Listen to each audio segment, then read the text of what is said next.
She expected her mother to hide her. Instead, her mother opened the door and pointed.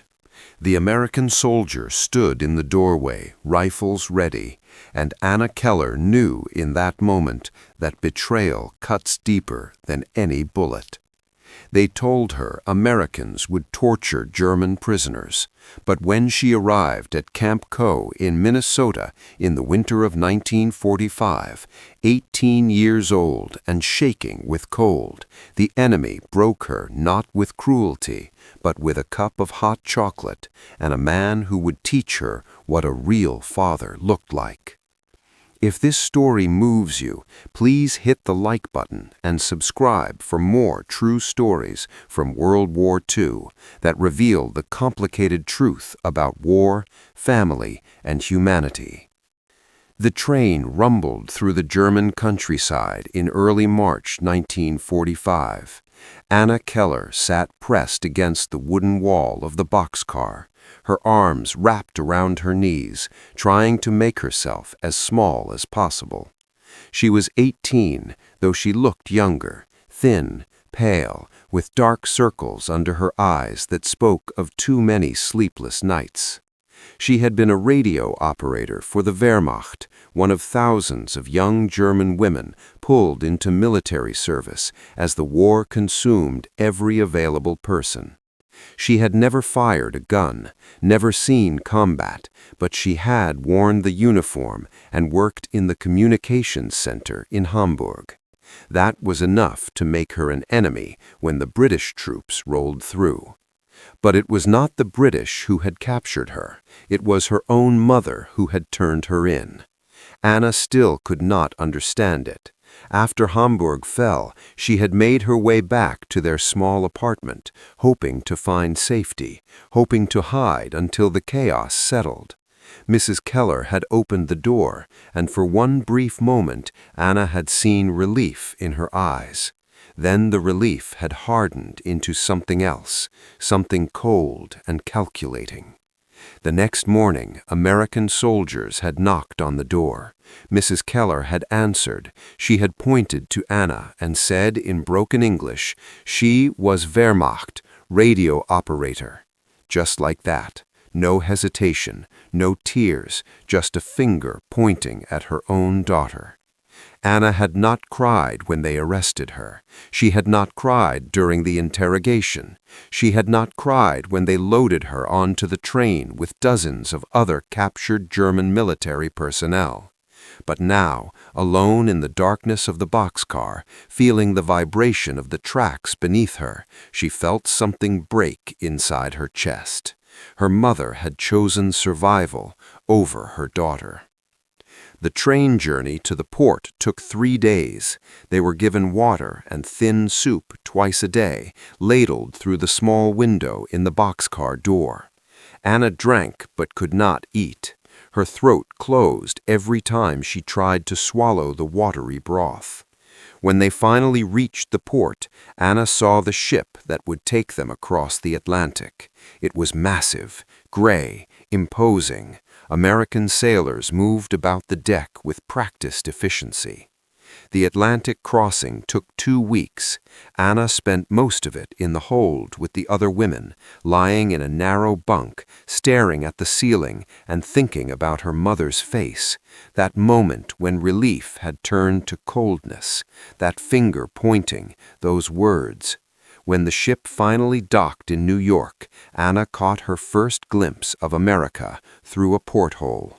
The skyline was enormous, untouched by bombs, gleaming in the winter sunlight. It seemed impossible. After days of train travel west, the train finally stopped at a small station in Minnesota. The sign read St. Paul. Snow covered everything. Buses waited to take them north. After an hour, the bus turned through a gate marked Camp Co, U.S. Army. This was it. The camp was smaller than Anna had expected. Wooden barracks, wire fencing, guard towers. The guards looked bored rather than cruel. The women were led into a building marked processing. Inside, American soldiers sat behind desks. When it was Anna's turn, she stepped forward on shaking legs. The soldier behind the desk was older, with gray hair and kind eyes.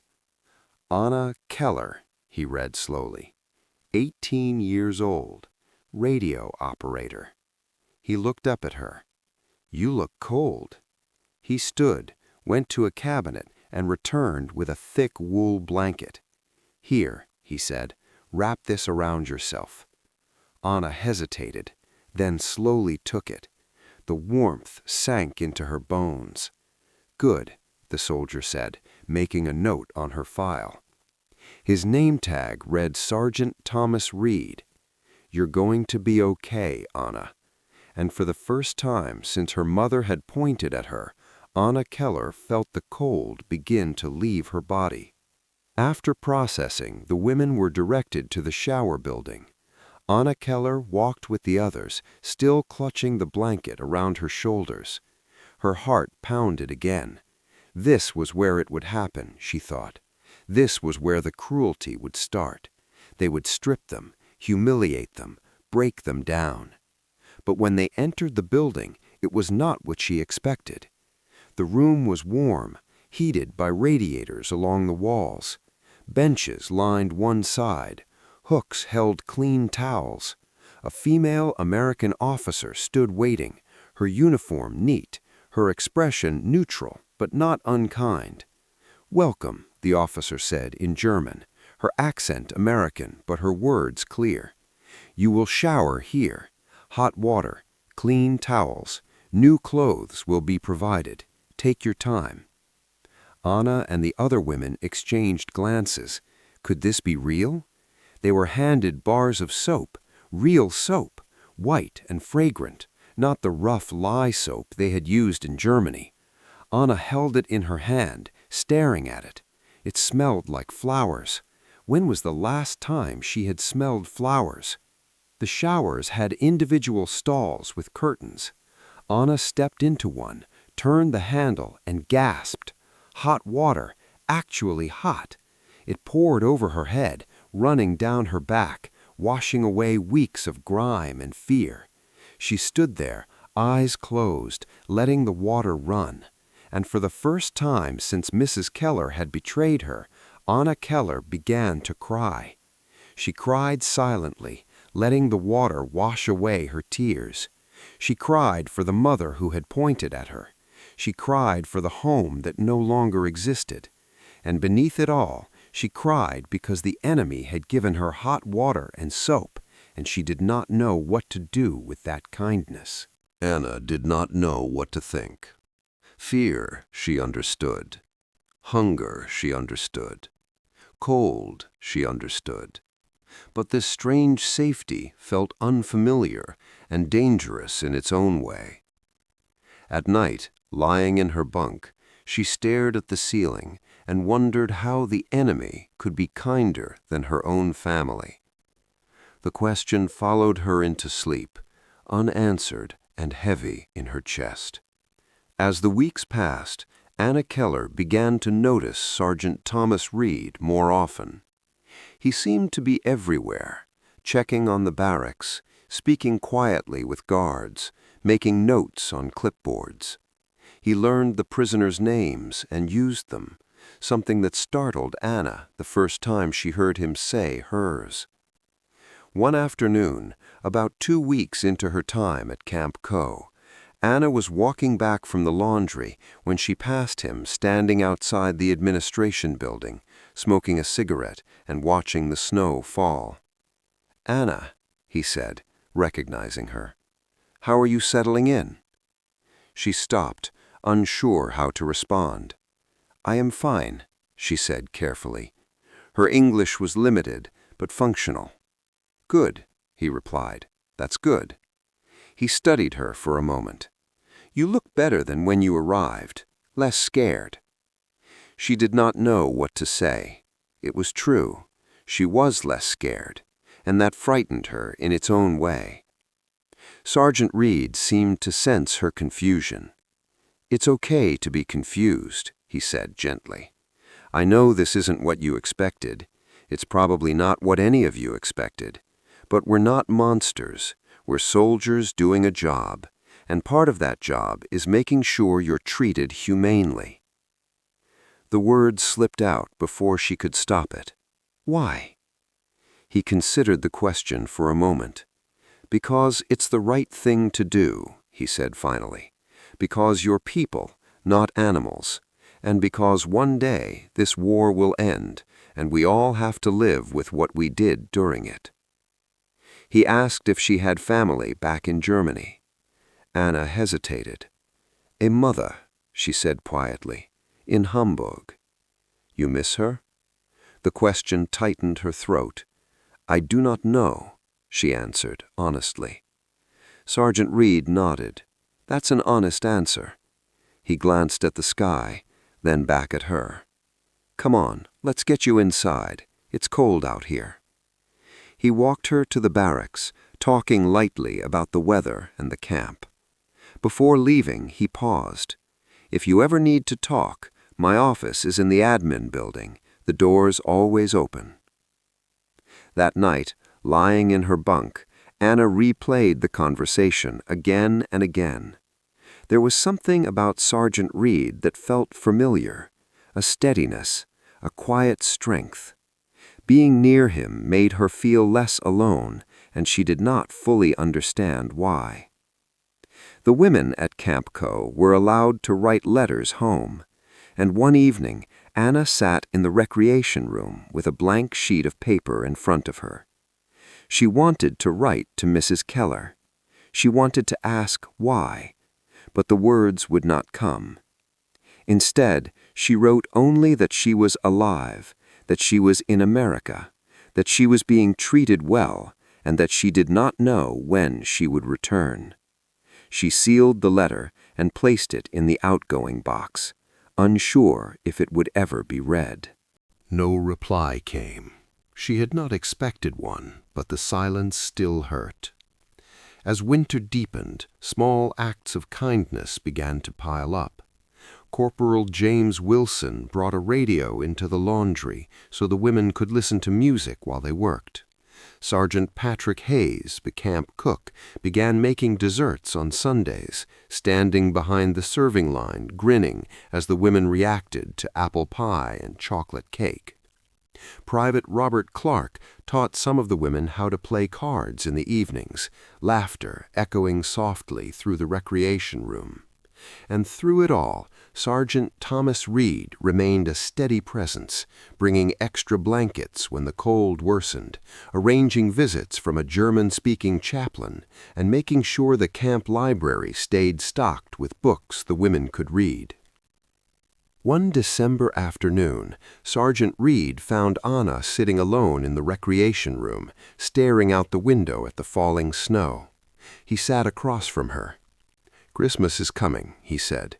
"First one away from home, I imagine." She nodded. Christmas had once meant warmth, cookies, and a small tree. That had been before everything fell apart. "We're planning something small here," he continued. "A tree, some decorations, maybe a few carols. I thought it might help." She looked at him and asked quietly, "Why do you care about us?" He was silent for a long moment. "I have a daughter back home in Ohio. She's about your age, and I think about her every day. I think about what I'd want for her if she were in your situation." He met her eyes. "You're not the enemy to me, Anna. You're a scared kid who got caught up in something bigger than herself." Tears pricked her eyes. "My mother did not think that way," she whispered. "I know," he said softly, "and I'm sorry. That kind of hurt runs deep." They sat quietly, watching the snow fall. Then Sergeant Reed stood. "I'm going to get you some hot chocolate," he said. "Best cure for a cold day." When he returned with 2 steaming mugs, Anna took a sip. It was rich and sweet and warm, and it tasted like childhood. A tear slipped down her cheek. "It's okay to cry," he said gently. And so she did, sitting in an enemy camp in Minnesota, drinking hot chocolate with an American soldier who treated her with more kindness than her own mother ever had. The weeks between Christmas and spring were the hardest for Anna Keller. Physically, she was comfortable. She was warm, fed, and safe. But emotionally, everything inside her felt unsettled. Everything she had been taught was unraveling. The Americans were supposed to be brutal, savage, inhuman. Instead, Sergeant Thomas Reed brought her hot chocolate. Corporal James Wilson played music while they worked. Sergeant Patrick Hayes made desserts on Sundays. The guards laughed with them, shared cigarettes, asked about their families. At night, lying in her bunk, Anna replayed her mother's betrayal over and over. The door opening, the soldier standing there, Mrs. Keller's finger pointing. The question haunted her. Why? She began visiting Sergeant Reed's office more often. At first, she came with simple questions about books or writing paper. Over time, the conversations grew deeper. One cold afternoon, she sat across from him, struggling to put her thoughts into words. She told him she did not understand how he could be kind to people who had been his enemies. He listened quietly, then told her he had been a history teacher before the war. He spoke about how wars were fought between governments, not people, and how ordinary lives were swept up and broken by decisions made far above them. He reminded her she had been 18, following orders, not choosing violence. Wearing a uniform, he said, did not make her evil, it made her human. When Anna spoke about her mother turning her in, her voice barely above a whisper, Sergeant Reed did not excuse it. He said betrayal of a child was always wrong, even if fear or desperation explained it. He told her she was allowed to be angry, allowed to hurt, and that understanding did not require forgiveness. His words loosened something inside her. She admitted she hated her mother for what she had done. He told her hatred was natural, but warned her not to let it consume her. Her mother's choices, he said, did not have to define her life. One afternoon, Anna told him he reminded her of her grandfather, the only person from her childhood who had ever made her feel safe. Sergeant Reed smiled sadly and shared that he had lost his own father when he was young. As they spoke, Anna realized something she had been afraid to name. Being around him made her feel like someone's daughter again. He told her that family was not always about blood, but about who showed up, who cared, who treated you with kindness when you needed it most. For the first time in a long while, Anna felt seen. As winter faded into spring, the camp began to change, and so did she. The snow melted, the days grew longer, and Anna grew stronger. She gained weight. The hollowness in her face faded. She began to smile, at first cautiously, then more freely. She formed friendships with the other women. Lena Hoffman, with her dry humor. Marta Weiss, who sang softly in the evenings. Helene Braun, who watched over her with quiet concern. They shared memories of life before the war and spoke hesitantly about the future. For the first time since her arrest, Anna felt like she belonged somewhere. One evening in April, Sergeant Reed found her sitting outside the barracks watching the sunset. He sat beside her and remarked that she looked happy. The word surprised her. She asked if it was wrong to feel that way as a prisoner, knowing her country lay in ruins and people were suffering. He told her happiness did not require permission, that she was allowed to feel joy even in hard circumstances, perhaps especially then. She confessed she did not think she had ever been truly happy before, not even before the war. Being in the camp had shown her that life and love could look different. She asked him what would happen when the war ended. He was honest. The prisoners would be sent home. They would likely never see each other again. The thought filled her with dread. She admitted she did not want to return to Germany, to the ruins, to her mother.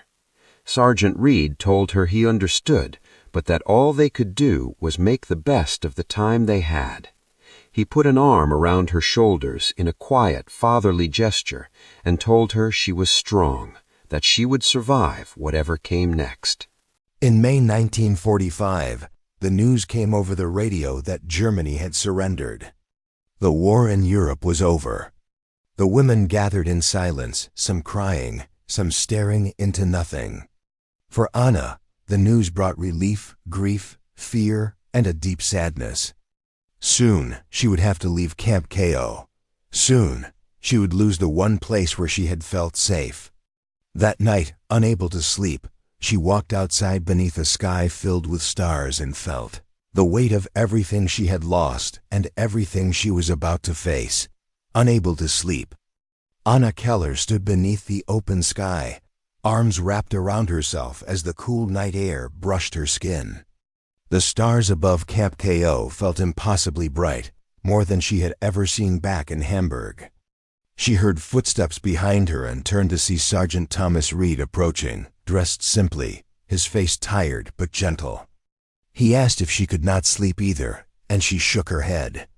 They stood side by side in silence for a moment, looking up at the sky. Anna finally admitted that she was afraid. Afraid to go back to Germany. Afraid to face her mother. Afraid to lose the sense of safety she had found here. Sergeant Reed told her that her fear made sense. Here, she had been seen and valued. Back home, everything would have to be rebuilt from ruins. He told her something she needed to hear. That she mattered. That she always had. That her mother's actions did not define her worth. Tears spilled down Anna's cheeks as she admitted she did not know if she could ever forgive Mrs. Keller. Sergeant Reed told her forgiveness was a choice, not an obligation. She was allowed to walk away. He placed his hands on her shoulders and asked her to promise him something. That she would not let betrayal shape the rest of her life. That she would find happiness and remember that there were people in the world who cared about her. She nodded through her tears.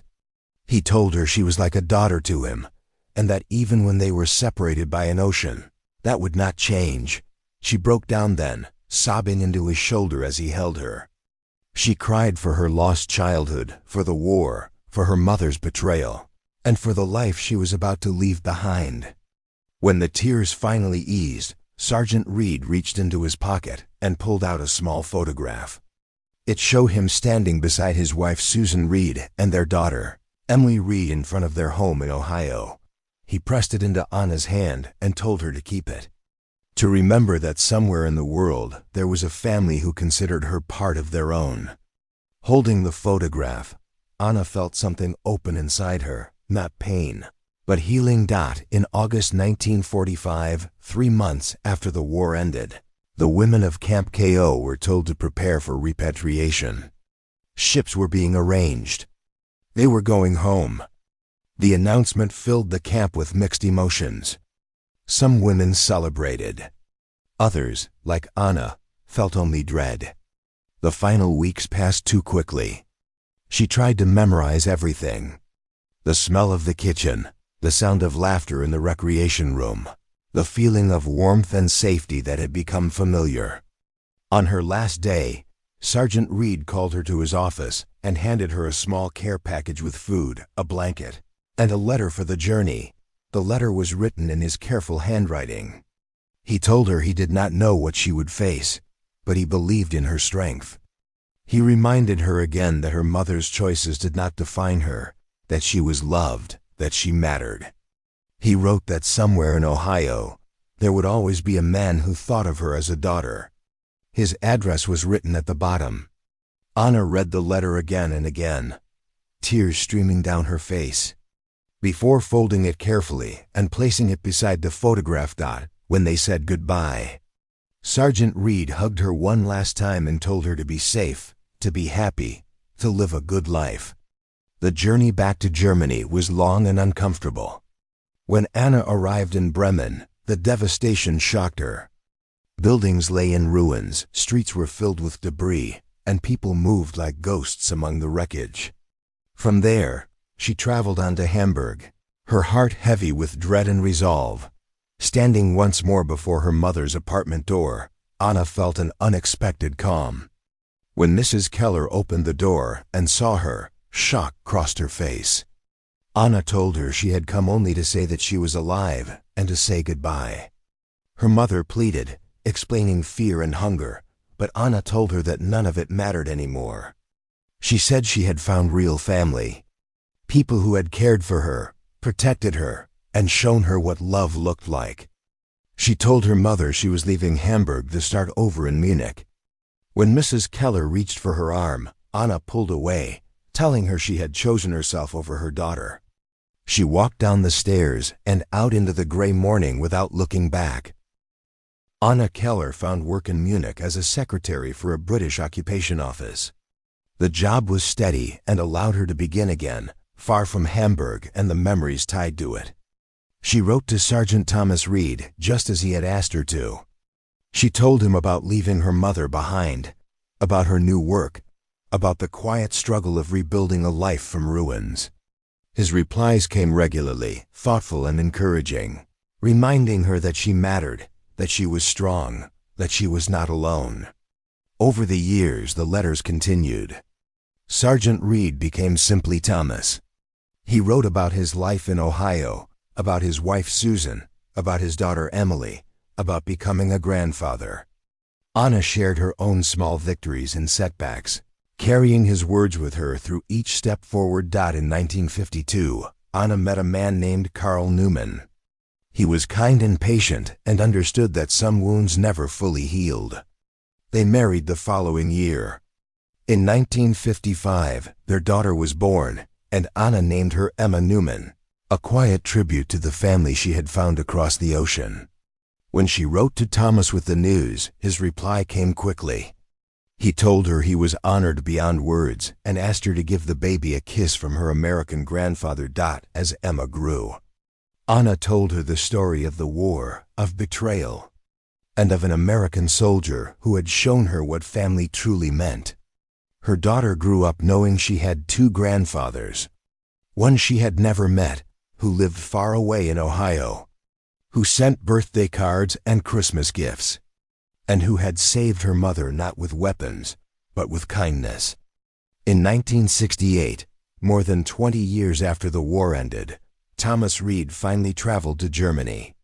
He was older now, his hair gray, his steps slower, but his eyes were the same. Anna met him at the Munich train station with her husband and daughter. When she saw him step off the train, she ran to him, and he caught her in a hug that felt like coming home. "Hello, kiddo," he said softly.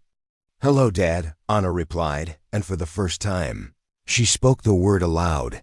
That week, Thomas met her family and walked through a city rebuilt from ashes. They spoke of the past, the present, and the future. On his last day, sitting in Anna's small apartment and watching Emma do her homework, Thomas smiled and told her she had built a good life. Anna told him she had, because he had shown her how. The cup of hot chocolate he had given her years before had become more than a warm drink. It had become a symbol of everything she had learned about kindness, survival, and love. Thomas Reed died in 1982 at the age of 73. Anna traveled to Ohio for his funeral, standing in a country that had once been her enemy, saying goodbye to the man who had been more of a father to her than anyone else. After the service, his daughter Emily approached her and told her that her father had spoken of her often, calling her his German daughter and saying that helping her had been one of the best things he had ever done. Anna smiled through her tears and said simply that he had saved her in every way a person could be saved. This is the story worth remembering. Not just the battles or the politics, but the small human moments that reveal who we truly are. A mother who betrayed, a soldier who cared, a cup of hot chocolate that changed a life. These moments remind us that even in the darkest times, there is light. That family is not always the one we are born into, but sometimes the one we find. and that sometimes the people who save us are the ones we least expect.